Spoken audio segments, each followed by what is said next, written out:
It's been a long time, my friends. Especially because I tried to record this earlier. Give me just a little bit. So, hi. I'm Roko. It's been a long time. This video is about my view of DMC1, Devil May Cry, the first game. I actually recorded this earlier, but for some reason it bugged out, and I couldn't watch it on the PlayStation. And if I can't watch it on the PlayStation, I know uploading it to the PC wasn't gonna work. So, welcome me. After playing DMC1 after watching the Netflix quote-unquote adaptation, I began to learn something. It did not follow the games at all. Sorry, the lizards are rather interesting. I swore I saw one go under that table.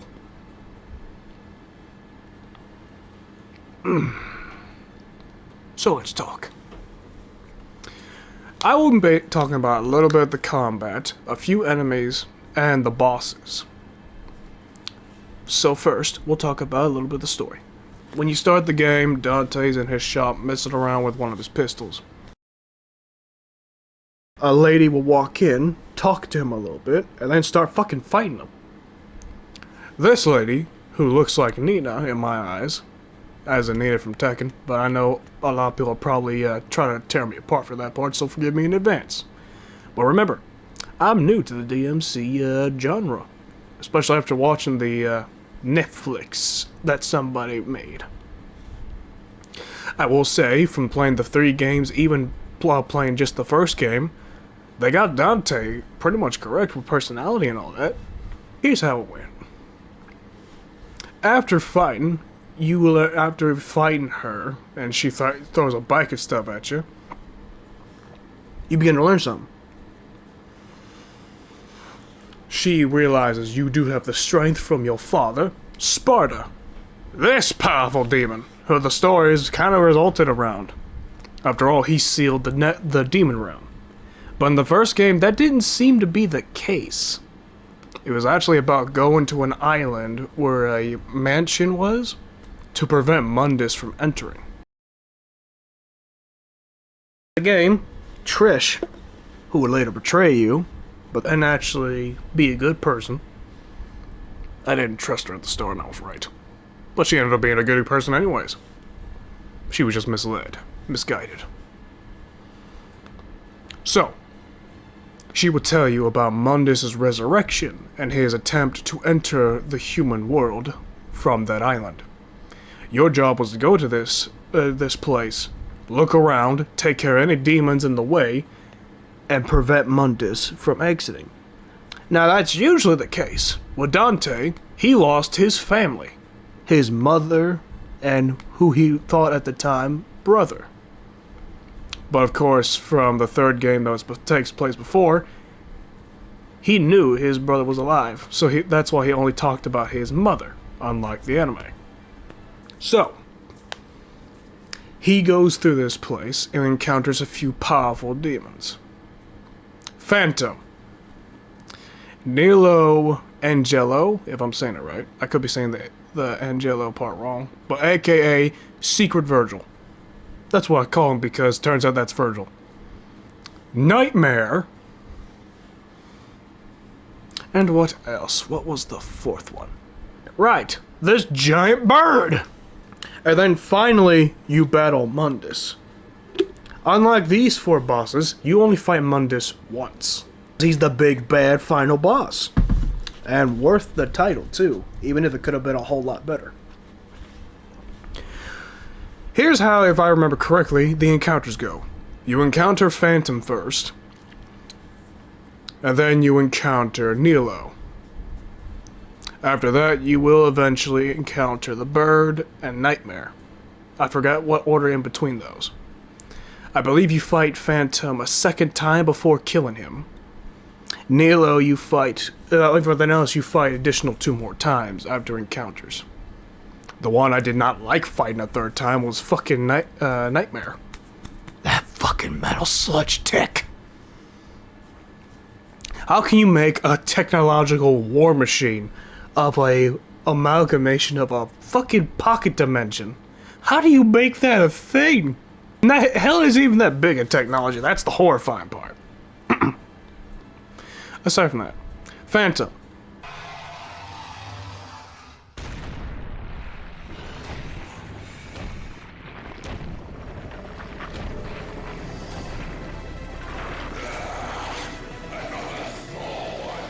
A magma scorpion spider of some kind. Heavily focused to fire. If you do enough damage, it will actually bleed magma. If it was in D&D and such, that means you're taking fire version of acid damage if you deal damage. It's like hitting a magma version of a xenomorph that's a lot bigger. Its fireballs are also dangerous, so if you're someone like me that's not the best at dodging with the camera system of old, where it's set all the time, yeah, it's kind of hard to avoid those. Even with the hallway scene with him after the first fight, I hated that part. But thankfully, you don't have to fight him there. I mean, you can. I recommend if you have Devil Trigger, you can do it. But if you don't, run down the hallway with Devil Trigger, go through the door. Either or, Devil Trigger will guarantee the safety. Not in the fight, though. Be careful with that. You can still take damage, even if it regens, because the regen is slow. Makes sense, though. But it's very difficult. Second fight, you do encounter him again. Once you beat him, you do knock him down. He impales on the horse statue in the first area. Once he does, he'll realize you remind him of the legendary Sparta, the demon that betrayed all demons, because he realized the lord he's following is a destructive, world-killing tyrant. Someone he should not follow. So Sparta sealing the world is accurate. Just not from this game. Now, with Phantom gone, we go to the next one we encounter. Nilo. After some time after encountering Phantom and I believe Nightmare, you do encounter a certain room. Once you have the pendant sword, you stab it in a statue and a little sphere drops out. Once you go pick it up, your reflection comes out of this mirror and transforms into this bastard.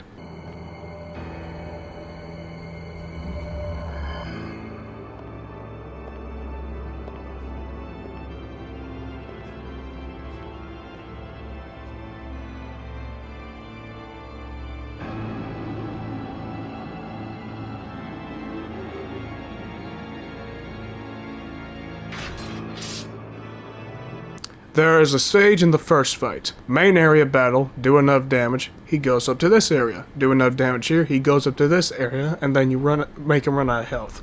How you fight him is surprisingly what I did not expect. A counter. Now you don't have a special button to parry like you can in games like Monster Hunter. You actually have to time your own attack swing to counteract certain attacks of his. How do you know you have a chance to do that? Certain moves that make the sword glow.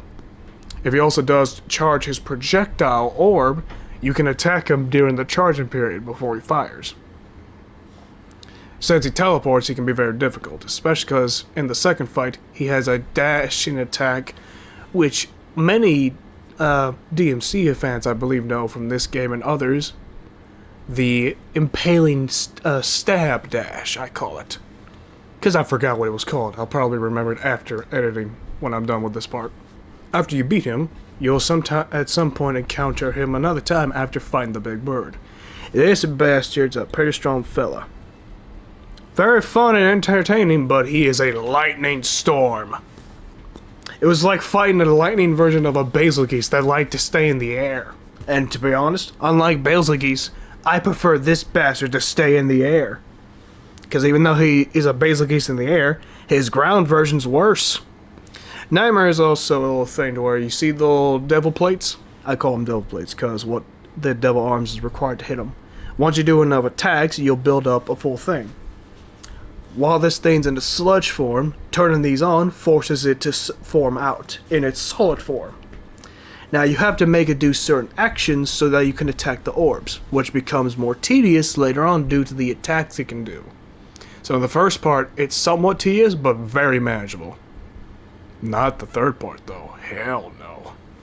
After that part, you do encounter Nilo again. This time he shows more moves and similar moves to your own.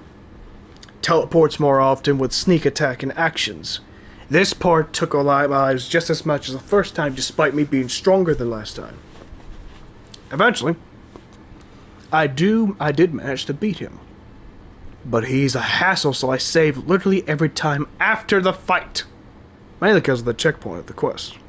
Now, in the third fight, he'll actually transform his head when he goes full serious mode now, which was hell. And when I use a holy water to help damage him like a fucking random grenade, holy grenade from worms, yeah, I started to ponder to myself why the fuck I didn't use those earlier. They were expensive. Even in the third one, they're expensive. Once you defeat him, he actually has a glorious disappearance.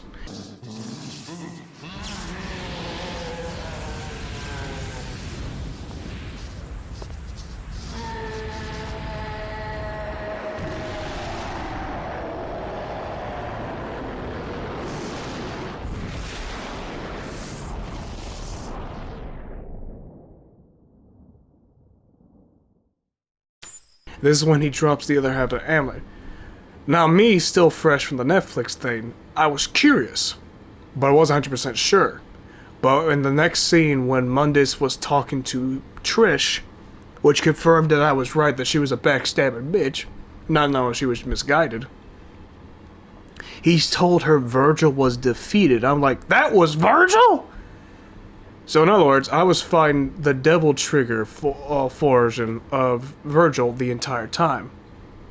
And I was pretty much in the mindset of, well, after later on playing the other games and thinking about Devil Trigger, I was like, no fucking wonder, it was Devil Trigger Virgil this whole time. No wonder he was a bitch to fight. Fun as hell. Don't recommend. If you can avoid a fight like that, avoid it. If you're suicidal and want to challenge yourself, go right ahead on either of those. I wish you luck.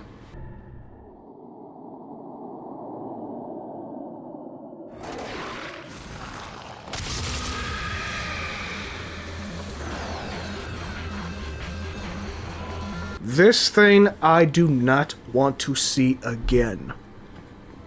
In the second part, it has more of arsenal to use, because you fight it in the area where you fight this Shadow Lion. These Shadow Lions are kind of fun and challenging, but still annoying. Fighting the Nightmare here is much smaller than the first map where they had pillars. It was very difficult. But one interesting thing about Nightmare, each of the times you fight him, he'll suck you inside of him in his own little pocket dimension once. Because if he does succeed on swallowing you, which is when you're too close in his sludge form, you actually have to fight a bunch of the skulls in him, and eventually the big skull. After that, you fight a reincarnation of each of the bosses. Since I didn't get swallowed by Nightmare in the third fight with him, I don't know what the boss was. But from the other two times, I fought Phantom again, and a fucking Nilo again, and I was horrified, but I remembered with the Nilo, oh wait, he has significant less health, because I learned that from that copied Phantom. So luckily I was able to beat his ass with ease, thanking God and the developers of old of that time that they didn't make it overcharged in health. I was low health at that time too, so I was fucking scared. But after you do that and reach the portal, you take a good chunk of his health, like a quarter or so, by literally jumping out of it. In other words, you do a Goku gut punch through a Piccolo, from inside the Piccolo in this case. Or in anything that you're swallowed inside and managed to break from the inside of. Here's the next part. It needs to do certain actions to attack these orbs, right? Well, apparently throughout the fights, after you defeat him, this main orb in the middle will actually be broken to bits. In the first fight, it's fully intact. The second fight, pieces of it are gone. Third fight, it's heavily broken. And in the first fight, when you actually kill it, the orb actually breaks. Unless I was seeing shit when I was playing. But Nightmare does go down to exploding glory when you beat him in in hell, because that's where you fight the third time when Trish actually attacks you to weaken you. By the way, Plasmus from the thing is somewhat accurate, despite him having his main form and all that. Him fully looking human is also weird, and his bat form having 2 eyes. He actually takes the form of you to fight you with his shape-shifting capabilities. He can also split himself into multiple portions, which the Netflix took out for some reason. He also has a laser eye action, which they also took out for some reason. And you actually fight Plasmus only once in this, because after you fight a solo version, the splitting version you fight literally sometime after the second fight with Nightmare and all that. Now, we have one more boss, and then Mundus. The giant fucking bird. When you first encounter him, you're in the Colosseums after a few of the boss fights you went through already. You encounter this bird, and I talked about a bit with the Basilikeys as a reference. For Monster Hunter fans, they know what I mean by this. Second time you fight this bird is when you're on the ship where he's flying and chasing you.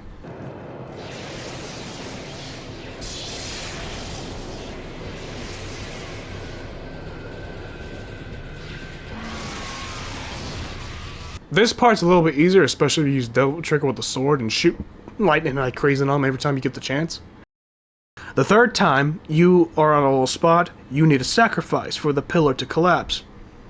You're like, well shit, what the fuck can I sacrifice? Then the bird finally shows up for one final battle. If you do like about half, close to half, definitely between a quarter and half of its health, you will actually destroy one of its wings, forcing it to be grounded. This thing has a lot of sweeping laser attacks, but also a bunch of lightning laser waves it shoots at you, which can be very dangerous. I was really like, this motherfucker is a bird, a giant demonic bird of a Kirin! After you destroy its health, the pillar will actually collapse on it. While it's still alive, it will call upon its master to grant it strength to finish Dante once and for all. Mundus, not pleased with it failing, denied him and finished him off himself without even being there, as it just literally moleculed it and absorbed the molecules through its little speech stars while laughing. Mighty is the power of Mundus. Master, grant me one last surge of power, the power to finish him.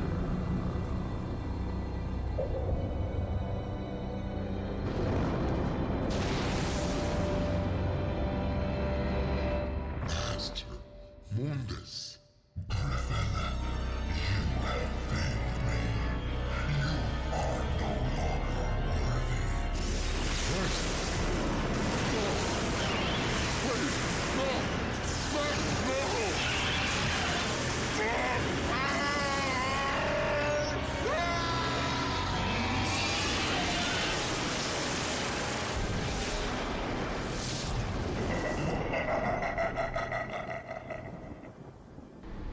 I thought Megatron and all that was cold, but damn. At least this Shredder actually took pieces of Stockman every time he failed. No, this man failed a few times. Mainly one time. He was just mainly, I think he felt like this little motherfucker had the audacity to call me for strength when he can't even handle him despite his power. Now, bitch, Thanos snapped. Okay, fixing this, fixing that. Oh, I can see from my book I'm active. Okay, let me get my drink.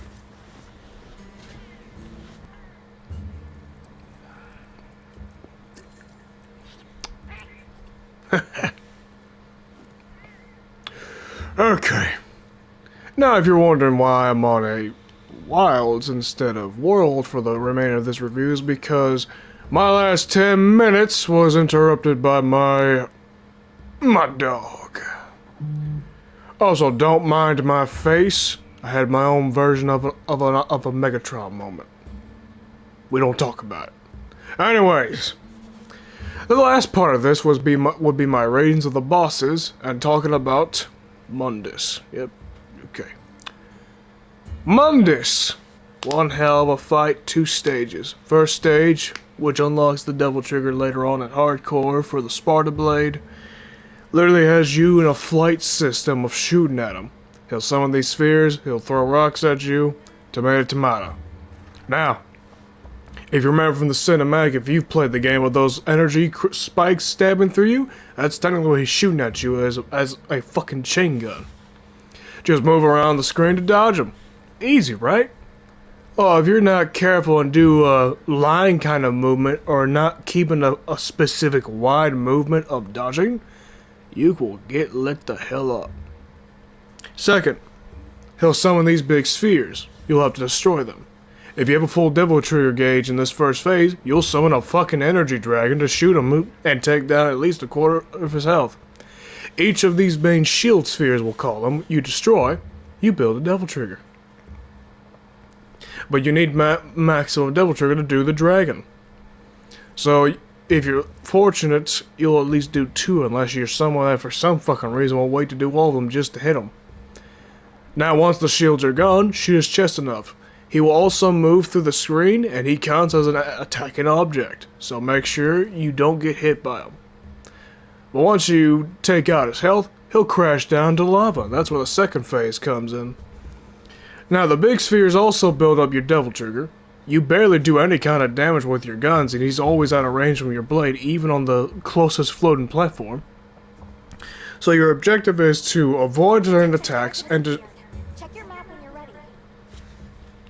Almost shut up. I'm talking. Anyways, what was I saying? Yeah, I still got time. I still got time, alright. Pretty much, you need to take down those spheres, build up your Devil Trigger, enter Devil Trigger, blast the fuck up of his chest. If you have Devil Trigger when he summons those ranged spheres into him for massive attacks, use it to dodge. Now lastly, and here's the next part. The dragon. If you're low on health, you need to beat the fuck out of this fire dragon he summons. It gives you a massive amount of health in return once you destroy its health. But pretty much once you beat Mundus, you now have to run out of the demon world after you confirm Trish is dead, and you leave the Sparta Blade with her, because she was dead, taking the blow for you. Actually, let me rephrase that. Taking the hit for you. There we go, that's better. I gotta watch what I say nowadays. Almost anything can be taken out of context nowadays. That's how you say it, right? Yeah, on my notes on my wrist there said that, yeah. Now, aside from that, you run down to where the mansion itself from the island is collapsing due to the events in the Gate of Hell. So the whole fucking island's coming down. Mainly the mansion, but still the whole fucking island. Aside from that, this motherfucker will show up again in the little basement area where you fight a bunch of bugs. I didn't mention this earlier because it wasn't that important until now. And he crawls after your ass. You try to shoot him, you do damage, but it's not actually damaging him. And then, boom! Trish comes back and gives you her demonic lightning powers, enhancing your ivory and ebony pistols. Now you actually are able to finally do real damage to him after the fight with him in hell. And I prefer his stony skin to stay intact, cause what the hell is that? Aside from that though, that's it. After you defeat him finally, sending him back to hell wounded, Trish joins you after being freed from her literal creator who in a way enslaved her. I know, sensitive word, my apologies, but how is I going to describe this? And then the plane from the main area where you fight some of the Shadowlines I mentioned come down. Dante goes like, let's rock. Literally, that's his idea. Fly the plane through the crumbling wall, and then fly the fuck away from the island. And apparently the meme of what I heard the certain voice of saying, let's rock, apparently came from this, and now I know. But yeah, that's pretty much the whole game. I like the ending where he changed the shot from Devil May Cry to Devils Never Cry. Yes. Just kidding, I have the rating thing for the ending. simple. My personal ratings and all that, and my view of it. Aside from that, though, yeah, that's pretty much it in all this. I hope y'all enjoyed, and I hope you guys all have a blast. Now, if you excuse me to tame the pain of my glowing eye now, I must take a drink. That's pretty tasty.